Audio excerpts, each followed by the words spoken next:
Okay, let's go ahead and change the window to match the window that's on our paper. So what we're going to do, we're going to press menu, go to window, and we're going to change the window setting. We'll change it so that our origin we can see it. So I'm going to make the min -1. Then go and make the max, which is here 25. At the end it's 25. Then it's skip counting by 1. That's what the scale is for. The Y min, I'm going to make it -1 instead of 0.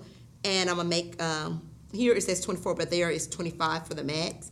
And we'll skip counting by 1. Okay. There we go. Okay. So let's go ahead and get 2 points to graph, to sketch it on our paper, our graph paper.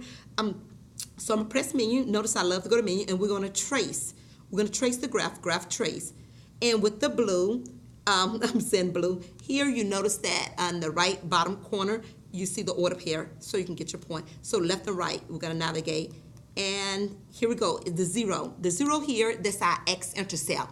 X-intercept is your 0, and it says 15, 0. So I'm going to put a point here for 15, 0. That's my x-intercept. And you know what I should have done? Put number of students. Number of students, because we have 15 students and no adults. That's what that, for $110.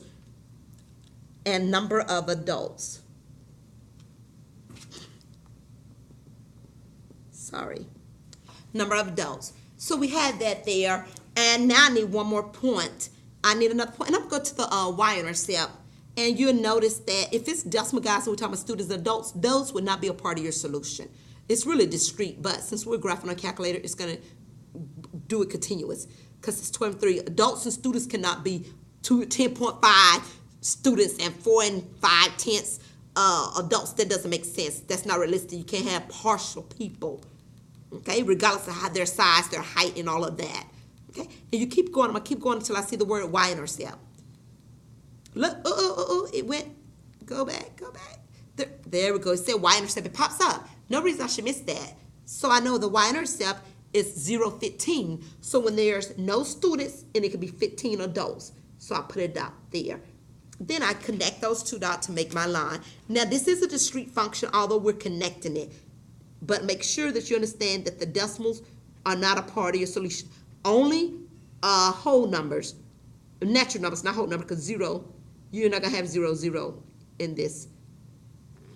Because 0 plus 0 would not give me 15, okay? So that would not be a part of it. So here we go. So I sketched that graph, and that's going to represent the blue line on the calculator. So I'm going to go ahead and highlight this with blue. Okay. So that's one line I have, and I color code this so that I can know that. And you can color code it just as well. Color is good for you. And so now for the next one, I'm going to leave this equation there. I'm going to press menu, and I'm going to enter another one. I'm going to go to number 3, and I'm going to go to number 2 for the equation, 1 for a line because it's linear, and 3 for standard form. Okay?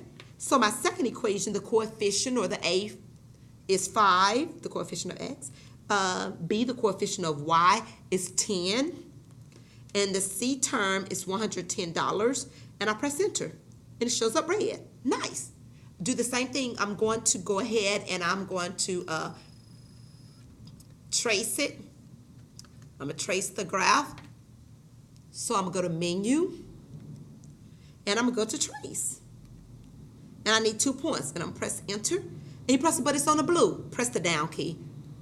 You press the down or the up. Yeah, you see that? It goes from one function to the other function, okay? So now, and notice when I press down on the red, it went automatic to the y-intercept. So the y-intercept for the red one is 0, 11. So I go here, and I put a dot on 11, okay?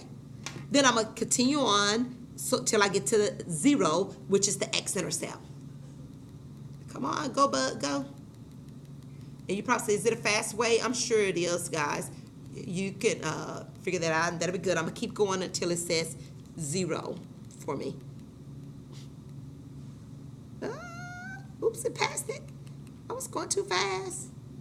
And what do? I go back till I see the word 0, 0. So now it's 22, 0. Okay? So 22, 0, put a dot there, and I'm going to connect those 2 dots. Okay? Those points, to the x-intercept and the y-intercept. So I connect those, and I have my graph. There you go. So I'm going to highlight that with red so that you can see that. Oops. Wow. I'm being so perfect. And my intersection, it appears to be right here. And you'd be like, oh, how are you for sure? It looks to me that it's on 8, 7. And you'd be like, what are you going to do to check? I'm going to write that down first. Then I'm going to check. I'm going to use the calculator to check. Because remember, the calculator gives me, it only does what I put in there. So whatever I put in there, that's what it gives back. Okay? So now what I want to do, and yes, it's adjusted. Sorry, sometimes you have to just wait because of the lighting in here. Okay, so now I want to find the intersection, and I'm going to use the lovely calculator to find that intersection. So here we go. So on here, you can see that the intersection is there. So guess what I'm going to go to? Menu. You're right. I'm going to go to menu. I'm going to go to analyze the graph. And what am I looking for? The intersection. So I'm going to go to number 4. And when it said lower bound, it means go to the left of the intersection. So I got to move this line here, and I can move it with the mouse, fast with the mouse. I want to go to the left of what looks like the intersection, and I press enter. And it say go upper bound. Upper bound means go to the right. And you see when the word intersection pops up, it gets it to you in parentheses. And if you look close, that's 8, 7. Bam, I'm right. It's 8, 7. Okay, that's the neat part of it. Keep in mind that regardless, when you're taking a multiple choice test, guys, and you can use these TI Inspire, keep in mind that regardless of what method they tell you to use, you can use this to check your solution.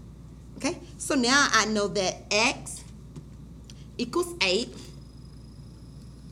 Okay, so there are 8 students and 7 adults. So think about it. 8 plus 7 is 15. Bam. Here. 5 times 8 is 40. 10 times 7 is 70. 7 plus 40 is 110. It's correct. Okay. So the question said how many adults went. So 8 adults? No. 7 adults. Okay. So and